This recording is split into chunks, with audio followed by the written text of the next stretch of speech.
안녕하세요. 저는 30대 후반 여자입니다.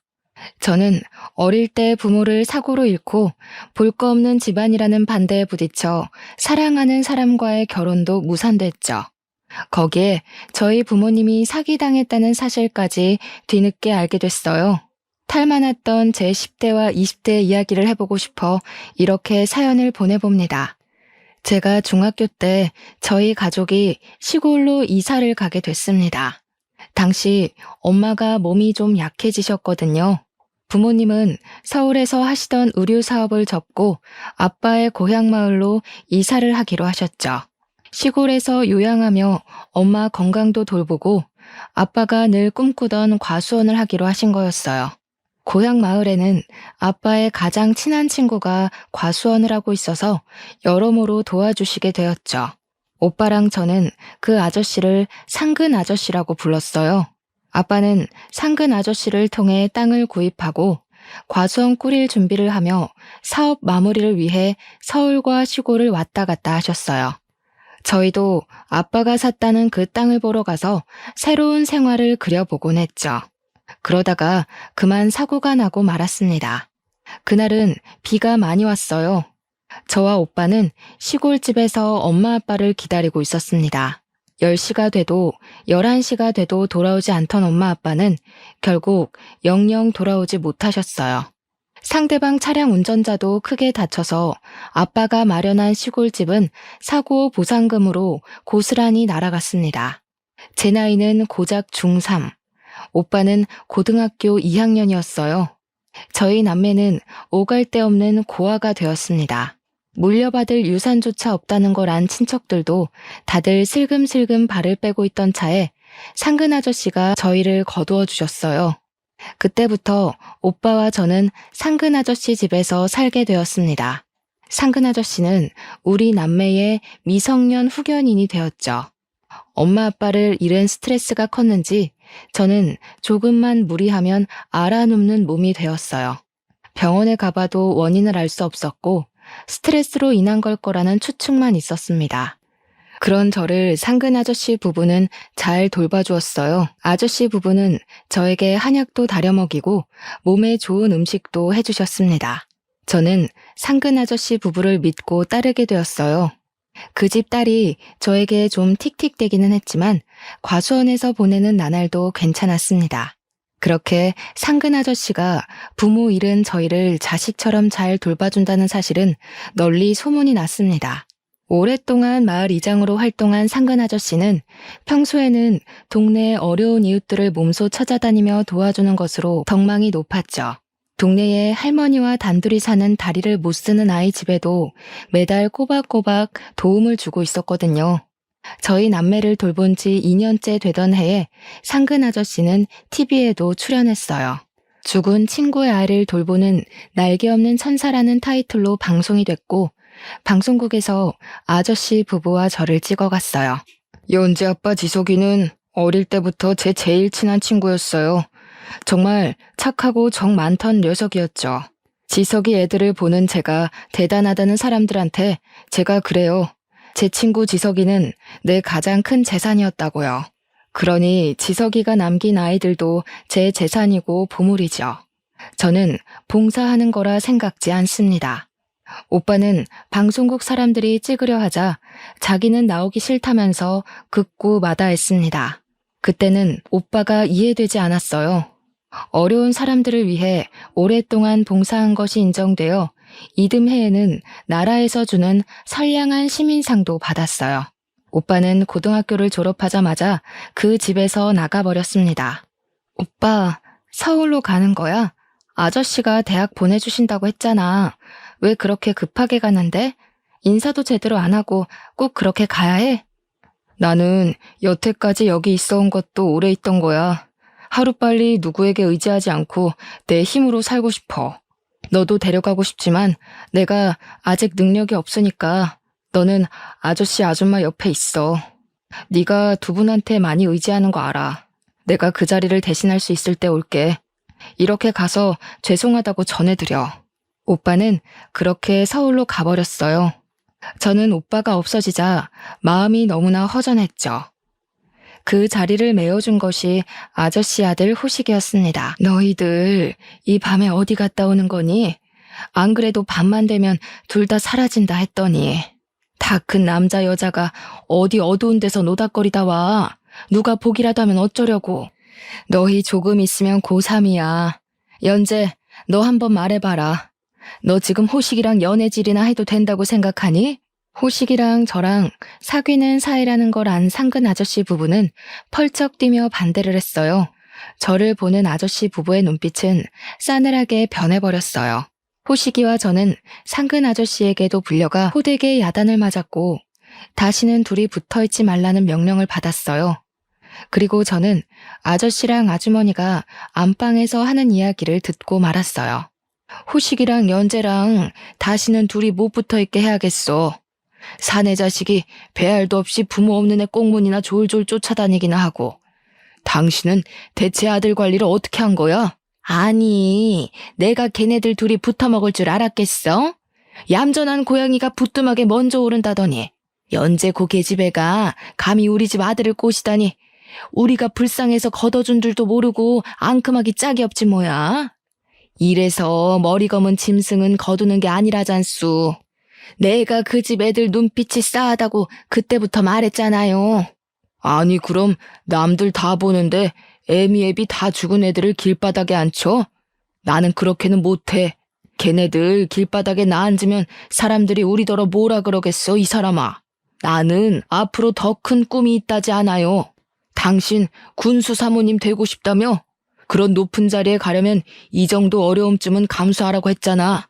아유 알았어요. 하여튼 계집애가 호식이한테 얼씬도 못하게 채비를 단단히 해야지. 우리 호식이는 그렇게 아무것도 없는 비리비리한 애보다 훨씬 더 좋은 짝을 지어줄 거란 말이에요. 당신도 알지? 정기린에 땅 사서 집 짓고 사는 건축가 땡 말이야. 그 집 딸이 그렇고 이쁘고 머리도 좋다는데. 아주머니가 말하는 건축가 댁은 1년 전 멋진 집을 짓고 우리 마을에 들어와 사는 가족이었어요.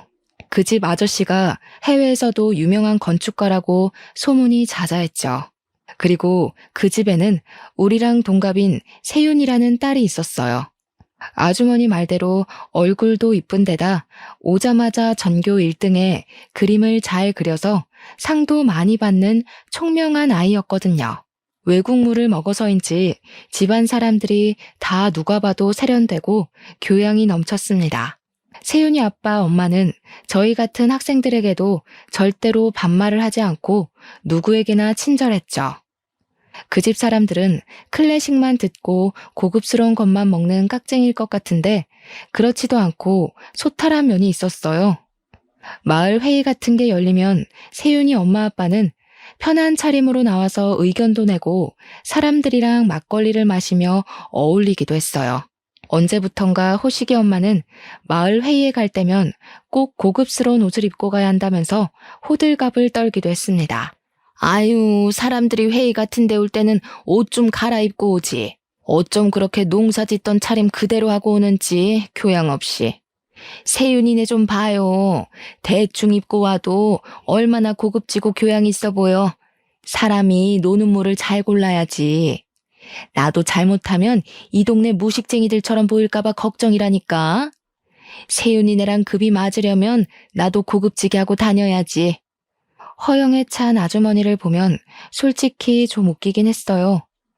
세윤이네가 이사 온 뒤로 아주머니는 고급진 거 하고 맨날 찾는데 입에서 나오는 말들은 그다지 고급지지 못했거든요. 저랑 호식이가 사귄다는 걸 안 뒤부터는 더 했습니다. 우리 호식이는 세윤이네처럼 교양 있는 집이랑 사돈 맺어줄 거다. 그 집 엄마 아빠도 우리 호식이를 눈여겨보는 것 같던데. 하기야 그 집도 우리 집이나 돼야 급이 맞으니까. 우리 아들 앞길 막지 말고 호식이한테서 떨어져. 한 번만 둘이 붙어있으면 그날로 쫓아낼 거니까 그리 알아라. 그래도 아저씨 아주머니를 믿고 따랐던 저인데 그렇게까지 저를 미워하는 모습을 보고 저는 크게 상처를 받았습니다. 연재야, 목소리가 왜 그렇게 기운이 없어? 호식이랑 너랑 사귀는 사이라는 거 정말이야? 아주머니가 너를 구박한다더니 왜 오빠한테 진작 말을 안 했어? 그 집에서 그런 취급받으면서 살라고 너를 두고 온 줄 알아? 오빠가 당장 데리러 갈 테니까 짐 싸놓고 있어. 너를 거기 두고 와서 미안해. 그동안 많이 힘들었지? 이제 오빠가 돌봐줄게. 내가 아빠 노릇, 엄마 노릇 다 해줄 거야. 너는 이제 아무 걱정하지 말고 몸 건강해지는 거, 대학 가는 거, 그것들만 생각하면 돼. 아빠, 엄마가 하늘에서 슬퍼하지 않게 오빠가 다 해줄 거야. 알겠지? 오빠가 지극정성으로 돌봐준 덕에 저는 많이 건강해졌어요.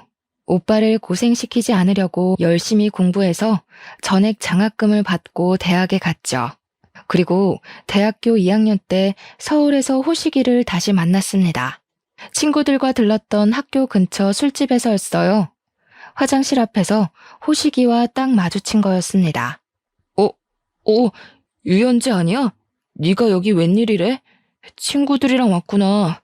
여기 대학 다니나 보네? 아무리 그래도 그렇지 어쩜 그렇게 연락을 딱 끊어버리냐? 그래도 이렇게 보니까 반갑네. 나는 성적 안 올라서 작년에 재수학원에 감금돼서 공부한 덕에 겨우 대학 붙었지 뭐냐. 어른스러워진 호식이를 보니까 마음이 동요하는 건 어쩔 수가 없었어요. 사실 서울로 떠나온 뒤로도 호식이가 종종 생각나곤 했거든요. 우리 학교 앞에 호식이가 스포츠카를 타고 나타나 저를 기다리던 날, 저는 호식이를 밀어내지 못했어요. 호식이와 다시 사귄다는 사실은 오빠에게는 비밀로 했어요. 오빠가 알면 펄펄 뛰면서 호식이 다리 몽둥이를 부러뜨리려 들 게 뻔했거든요. 제가 호식이 부모에게 온갖 구박을 들은 걸 안 오빠는 절대 용서하지 않겠다고 이를 갈았거든요. 자기는 원래부터 상근 아저씨가 싫었다면서요. 하지만 저는 오빠가 자기 인생 없이 제 걱정만 하며 사는 게 영 마음이 좋지가 않았어요. 오빠도 한창 젊고 연애도 하고 놀고 싶을 나이인데 제 보호자 노릇을 하느라 어깨에 힘이 잔뜩 들어가 있는 게 안쓰러울 뿐이었죠. 오빠, 이거 내가 아르바이트해서 오빠 셔츠 샀어. 오빠도 그렇게 일만 하지 말고 연애도 좀 하고 그래. 지금 한창 좋을 나이인데 대학 못 다닌 것도 억울한데 연애 한번 못 해보는 거 너무하지 않아? 오빠가 내 부모 노릇만 하는 거 나 하나도 좋지 않다고. 나도 아르바이트해서 내 용돈 정도는 버니까 오빠 자신도 좀 챙겨. 네가 무슨 돈이 있다고 오빠 옷을 사. 쓸데없는 걱정하지 말고 공부나 열심히 하라고 그랬잖아. 나 하나도 안 힘들어. 돈 모으는 것도 좋고 아빠 대신 널 지켜야 하니까 이 정도는 아무것도 아니라고. 오빠 말은 고마웠지만 저는 아무래도 마음이 편치가 않았어요. 오빠도 사랑을 주기만 하지 말고 사랑받는 기쁨을 누리기를 간절히 바랐죠. 그래서 저는 죽자고 공부를 해서 대학을 졸업하기도 전에 9급 공무원 시험에 합격했습니다.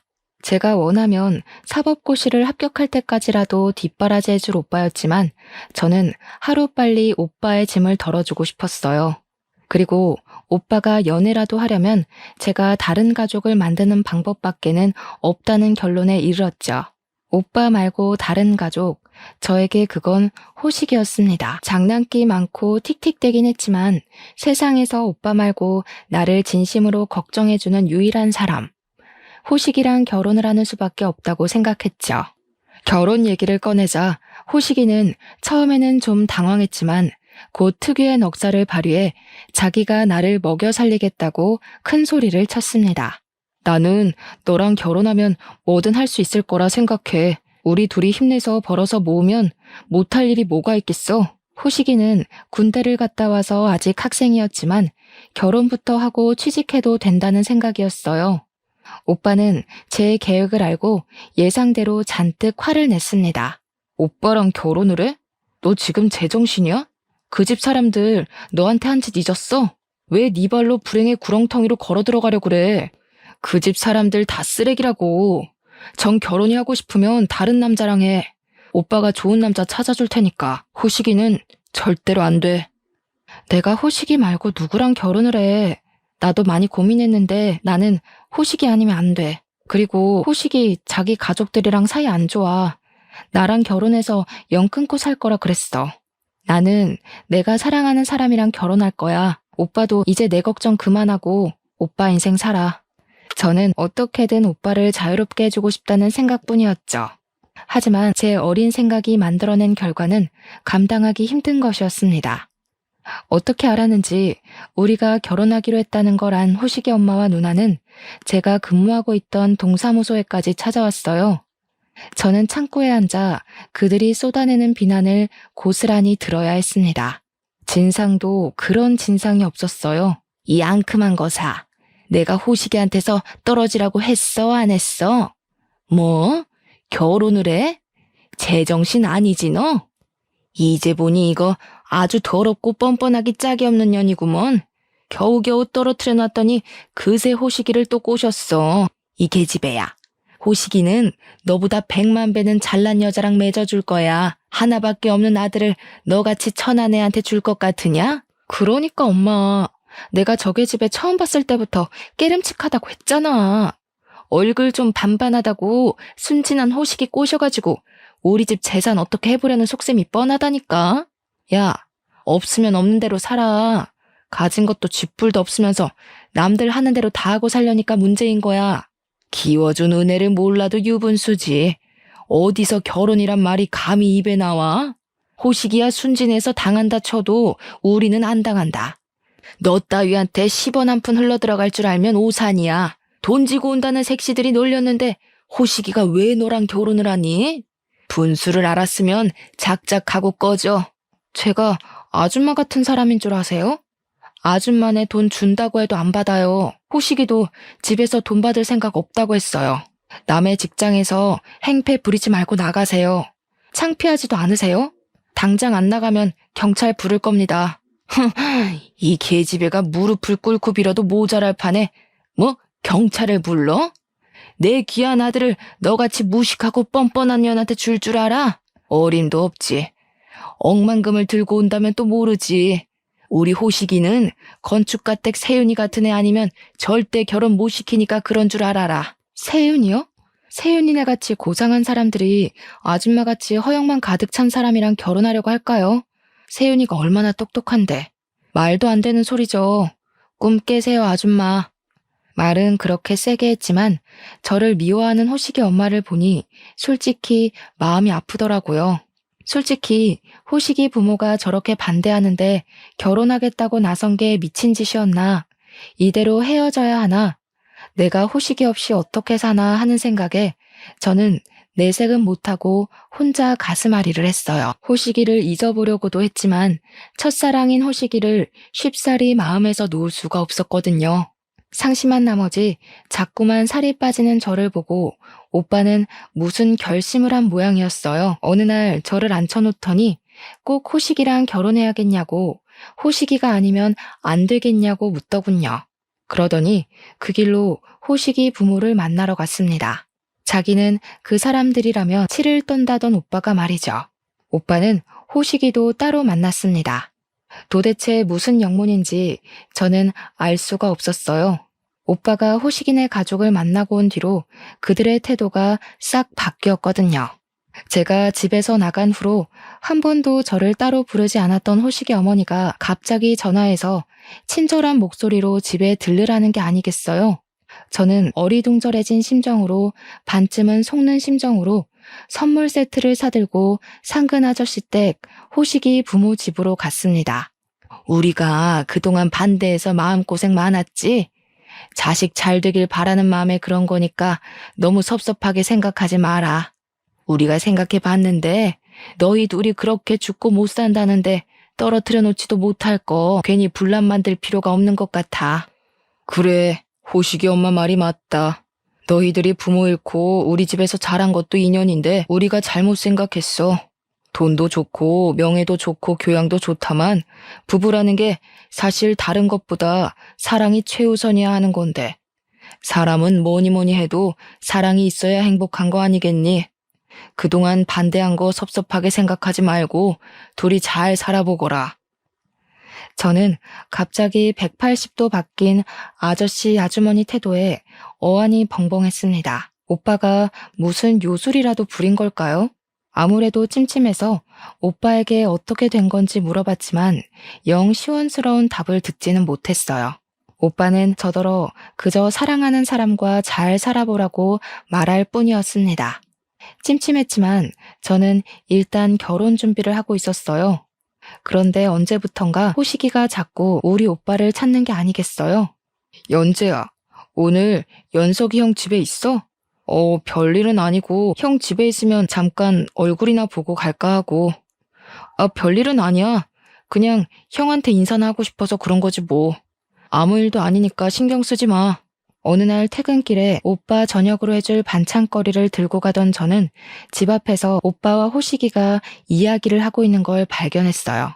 형님, 명의는 언제쯤 옮겨주실 건가요? 저는 괜찮은데 엄마가 자꾸 보채가지고요. 명의를 옮겨주셔야 결혼식 날짜도 잡고 식장도 잡고 할 수 있다고 하시네요. 호식아, 내가 이런 말까지 안 하려고 했는데 너 진짜 연재 좋아하긴 하는 거니? 어려서부터 알지만 네가 장난기도 많고 진지하지 못해서 그렇지 다른 가족들과 달리 마음만은 착하다고 생각했는데 아파트가 있어야 결혼을 한다니 아무래도 내가 잘못 생각했나 보다. 두 사람을 놀리려고 뒤에서 살금살금 다가가다 둘의 대화를 엿들은 저는 제 귀를 의심했습니다. 그래요. 그걸 봤을 때와 똑같은 기분이었네요. 호식이가 저랑 사귄다는 걸 알았을 때 호식이 어머니가 저를 보던 눈빛. 이게 지금 다 무슨 소리야? 아파트라니 무슨 아파트? 그리고 아파트가 있어야 결혼을 한다니? 오빠, 그리고 호식이 너도 둘 다 말 좀 해봐. 알아듣게 설명을 해보란 말이야. 저에게 극구 사실을 숨기려는 두 사람에게서 알아낸 사실은 놀라웠어요. 두 사람이 말한 아파트라는 건 오빠가 청약에 당첨된 당시 돈으로 무려 10억이 넘는 강남 아파트를 말하는 거였습니다. 오빠가 힘들게 택배 일을 하며 차곡차곡 청약을 넣어 만든 결과물이었죠. 오빠는 제가 가진 것 없다고 결혼을 반대하는 호식이 가족에게 찾아가 자기 아파트를 호식이에게 주겠다고 말한 거였습니다. 오빠는 제가 생각했던 것보다 훨씬 더 돈을 많이 모아뒀더군요. 저 시집 보낸다고 먹지도 사지도 않고 아등바등 모은 돈이었죠. 그리고 저는 호식이가 학사 경고를 밥 먹듯 맞아온 걸 저에게 숨겨왔다는 것도 알게 됐어요. 호식이 부모의 태도가 싹 바뀐 이유도 그것과 연관이 있었죠.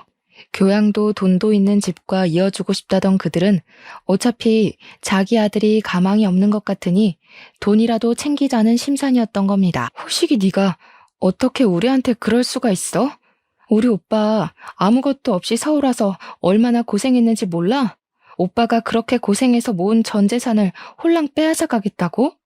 네 잘난 부모한테 결혼 허락받으려고 나한텐 다 비밀로 하고 내가 우리 오빠 등쳐먹으면서 하는 결혼 안 할 거 뻔히 아니까.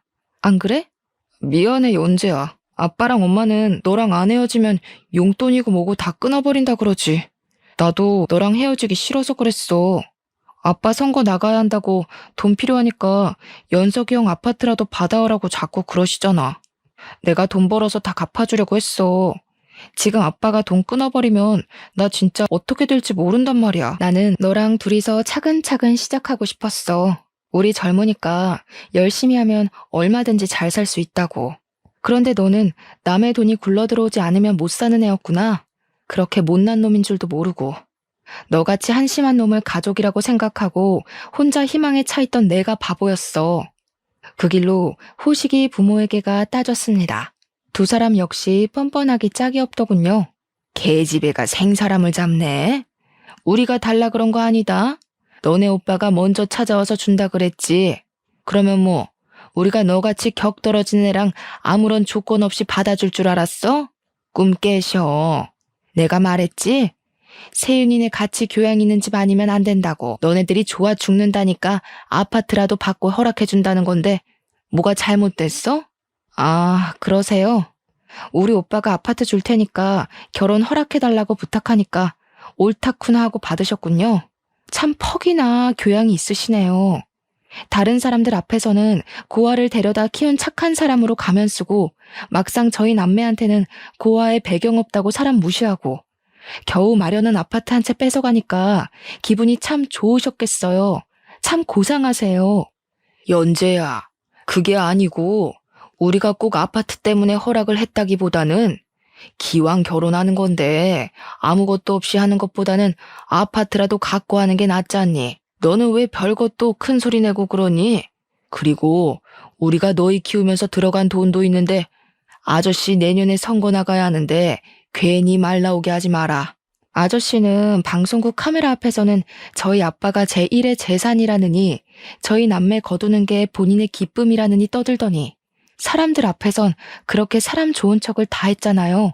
쇼라는 쇼 다 해놓고 결국 하는 짓이란 게 고아들 재산 빼앗는 건가요? 선거 나가신다고요? 아저씨같이 가식적인 사람을 누가 뽑아줄까요? 저만 조용히 하면 되는 건가요? 뭐야? 이 계집애가 진짜 보자 하니까 이게 기껏 봐줘서 결혼시켜주려고 했더니 뭐가 어쩌고 어째? 이 썩을 놈의 계집애가 내 아들 앞길 막은 것도 모자라서 우리 남편 앞길까지 막게 생겼네? 아이고, 그러게 내가 뭐라 그랬어요. 저렇게 못 배워먹은 애들 데려오면 꼭 사단이 난다니까? 오빠에겐 너무 미안하기도 하고 원망스럽기도 했어요. 연재야, 나는 네가 기댈 때가 필요하다고 생각했어. 나는 그걸 다 채워줄 수가 없으니까 그 사람들 가식적인 거 알았지만 엄마 아빠를 잃은 네가 그 사람들한테까지 상처받는 걸 도저히 볼 수가 없었어. 호식이도 마찬가지야. 그 녀석이 못난 놈이어도 나는 네 마음만 편하면 돼. 나는 너만 행복하면 되니까. 오빠, 그게 무슨 바보 같은 소리야. 내가 오빠 재산을 그 집에 갖다 바치고 결혼하면 행복할 줄 알았어? 내가 그렇게 바보 같아 보였어? 내가 그렇게 약해 보였구나. 미안해, 오빠. 오빠한테 부담되는 게 싫었는데 그게 결국엔 더 크게 부담을 줘버렸네. 정말 미안해, 오빠. 힘들게 해서. 혼자 짊어지게 해서 미안해. 힘들긴 뭐가 힘들어. 절대 그렇게 생각하지 마. 내가 너 아니었으면 이렇게 살 수 있었겠니? 오빠도 잘못 생각했어. 너한테도 진실을 말해줬어야 하는데 다 큰 어른을 자꾸만 어린애로 생각했나 봐. 나 때문에 더 충격받게 한 것 같아서 미안하다, 연재야. 오빠나 저나 서로를 위한답시고 한 일이 서로를 더 힘들게 한 꼴이 되었죠. 호식이와의 결혼이 무산되었고 저는 마음을 추스르고 오빠와의 평온한 일상을 되찾으려 노력하고 있었습니다. 하지만 평화를 되찾기엔 일렀나 봐요. 얼마 뒤 저는 서울에서 고향 친구 미란이를 만나게 되었고 미란이로부터 충격적인 사실을 듣게 됐습니다.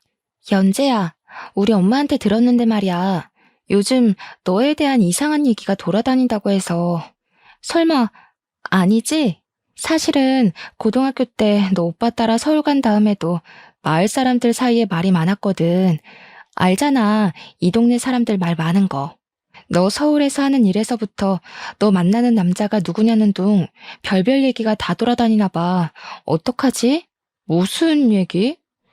나 그 동네 떠난 지가 언젠데 나에 대해 얘기할 게 뭐가 있어? 그때도 그냥 오빠 보고 싶어서 호식이네 부모가 말리는 것도 뿌리치고 서울 간 걸로 됐다면서. 내가 그때는 너 속상할까봐 말은 안 했는데 고등학교 때 너랑 호식이랑 사귄 거 아는 애들도 있었잖아. 그것 때문에 호식이 엄마가 너 쫓아낸 거란 얘기가 돌았거든.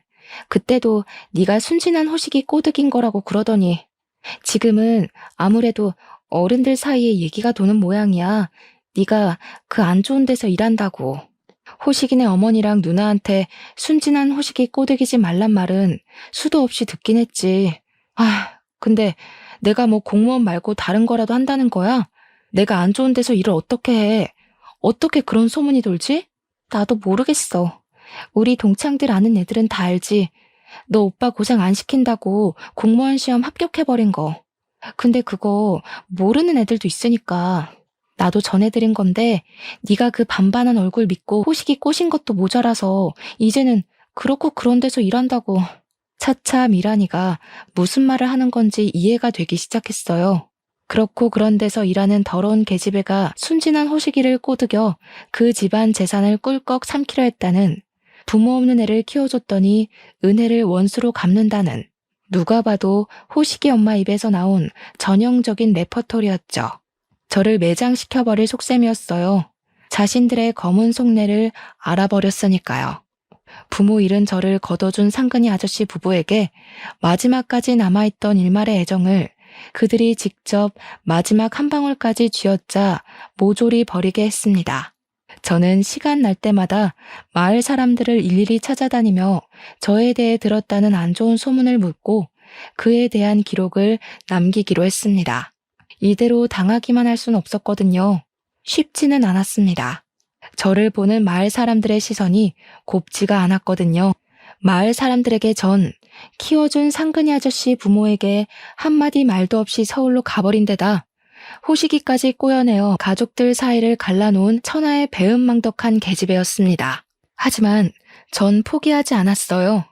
제 말을 들으려고 하지조차 않는 분들도 많았지만 제 얼굴을 보더니 호식이 엄마 말만 듣고 오해해서 미안하다고 하시는 분들도 많았습니다. 오빠는 오빠대로 움직였습니다. 저희 부모님이 돌아가셨을 때 저희는 아빠가 과수원을 할 땅을 이미 산 걸로 알고 있었죠. 상근 아저씨는 과수원 부지를 산 돈이 자기에게서 빌린 거라면서 친척들에게 차용증까지 보여준 바 있죠. 그때 상근 아저씨는 돈은 안 갚아도 된다고 인심 좋게 말했죠.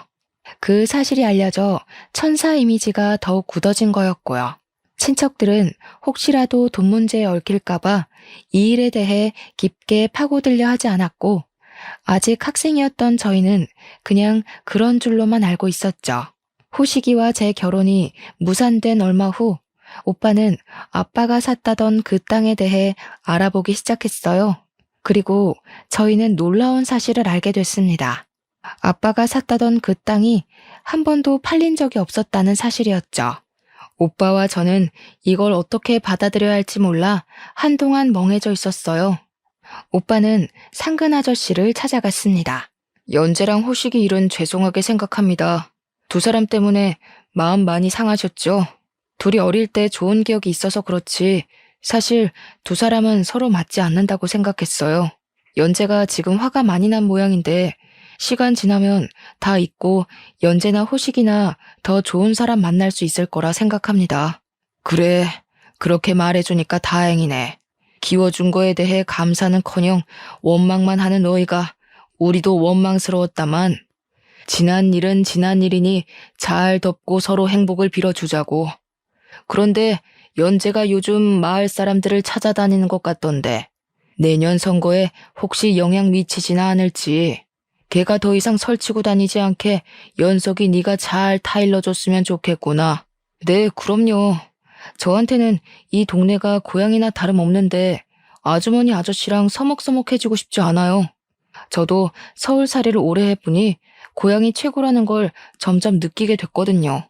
저도 이제 제법 재산을 모았으니 이 동네로 돌아올까 하는데 아버지가 사셨다던 그 땅을 사서 과수원을 할까 해요.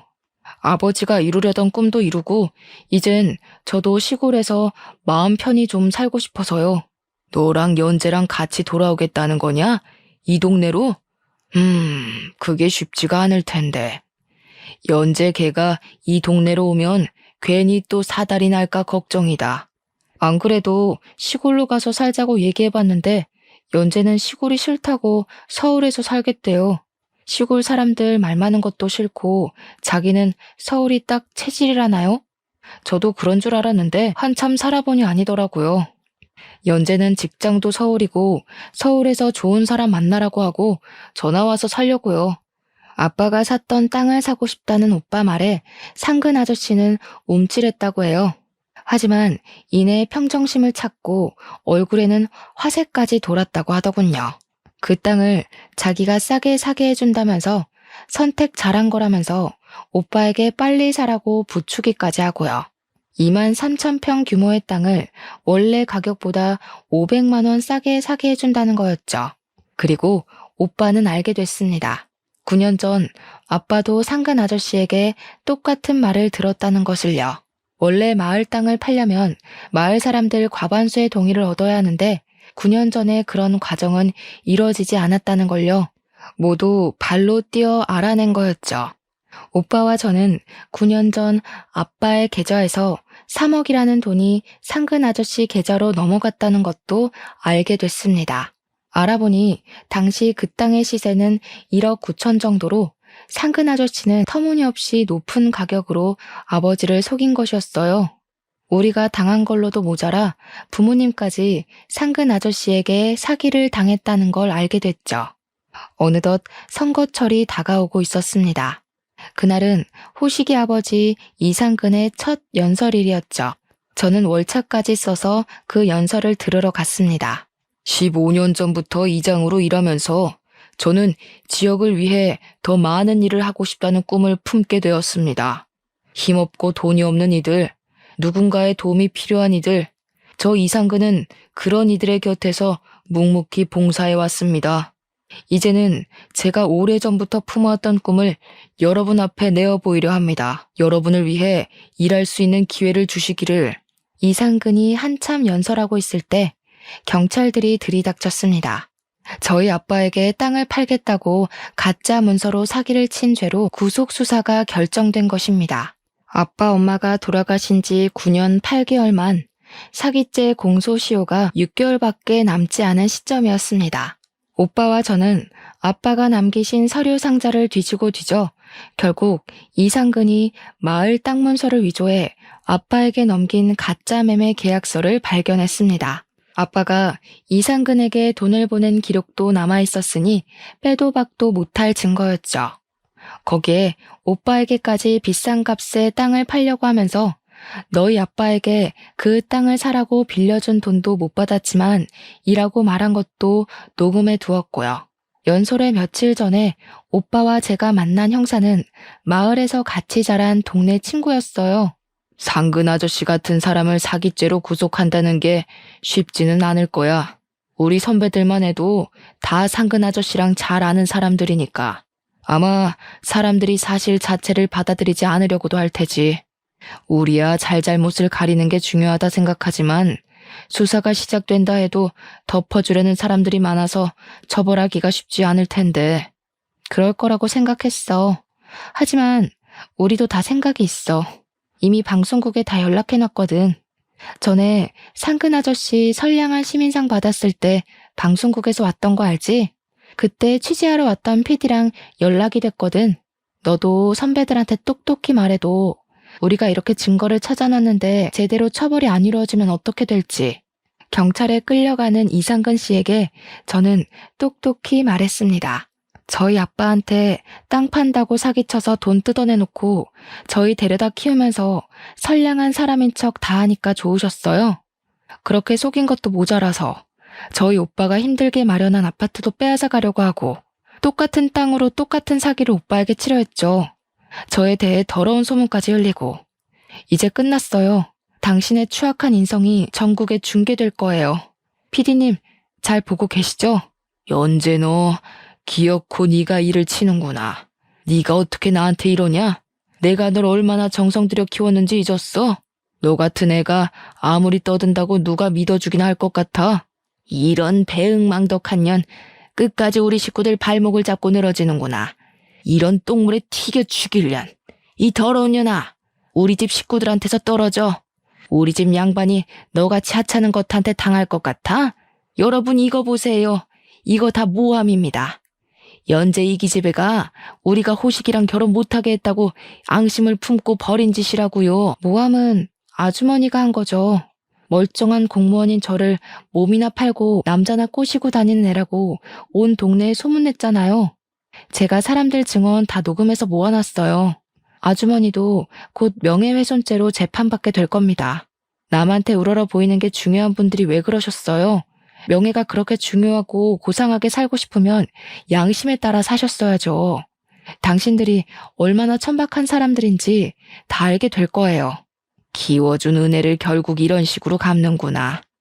네가 이렇게 배응망덕한 년인 걸 알고도 사람들이 네 편을 들어줄까? 그리고 호식이한테 꼬리친 건 사실이잖아. 순진한 호식이가 너한테 넘어가서 공부도 안 하고 결혼하겠다고 설치는데 그럼 그냥 둬? 저를 키워준 걸로 생색내는 것도 이제 끝이에요. 그것도 결국 우리 아빠를 속인 걸 덮고 당신들 이미지를 좋게 만들기 위해 한 일이잖아요. 당신들 같이 더러운 인간들의 위선에 모두들 속았지만 이제는 아니라고요. 우리 아빠를 등쳐먹은 것도 모자라서 오빠까지 등쳐먹으려고 한 거 세상 사람들한테 다 알릴 거예요. 그리고 재판 끝에 이상근은 징역 7년을 선고받았습니다. 당연히 군수 선거 출마는 무산되었죠. 저희가 바란 만큼의 벌은 아니었지만 그들에게 중요한 건 선량한 시민이라는 타이틀이었고 명예였으니 최고의 복수를 한 거였습니다. 아빠로부터 갈취한 돈과 그동안의 이자에 대한 지급 명령이 떨어져 그들은 자기네 과수원을 팔아 돈을 갚았습니다. 남의 시선을 그리도 중요하게 여기는 사람들이니 그 동네에서 살 수 없어 도망치듯 멀리 이사갔죠. 그 뒤로는 어떻게 되었는지 소식을 못 들었습니다. 저희에겐 더 이상 중요한 일이 아니기도 했고요.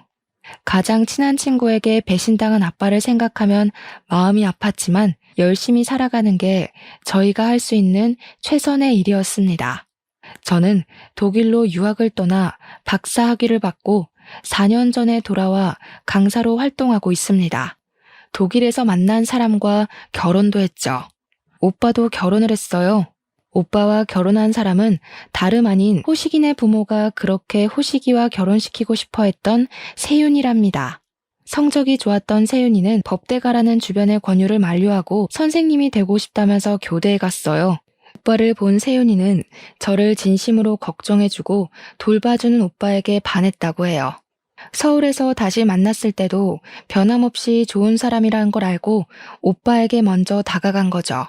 호식이 부모는 오빠가 고졸이라고 무시했지만 막상 그들이 고상한 집안이라고 그렇게 좋아하던 세윤이는 학벌 같은 게 중요하지 않다는 걸 알았던 거죠. 지금 와서 생각해보면 누가 누굴 보고 집안 타령을 했는지 웃음이 나올 지경이에요. 가식으로 쌓아올린 상아탑 위에서 저희를 내려다보던 상근 아저씨 부부는 이제 사기꾼이 되어 다시는 마을에 돌아오지 못하게 됐으니까요. 저를 위해 그렇게 희생한 오빠가 세윤이같이 좋은 사람과 결혼한 걸 보니 세상에 그래도 정이라는 게 있나 보다 하는 생각도 들었습니다. 제 이야기는 여기까지예요. 사랑이라 생각했던 사람에게 배신을 당하고 그 가족에게 저희 부모님까지 배신을 당했다는 걸 알게 됐지만 그래도 끝까지 포기하지 않고 진실을 밝힌 끝에 오빠와 저는 행복을 되찾았어요. 만약 사랑하는 사람에게 배신당하고 결혼도 무산된 슬픔 앞에 무릎 꿇었다면 저는 아빠의 억울함을 풀어주지 못했겠죠. 여러분도 힘들고 마음 아픈 일에 굴하지 마시고 행복을 찾으시길 기도하겠습니다.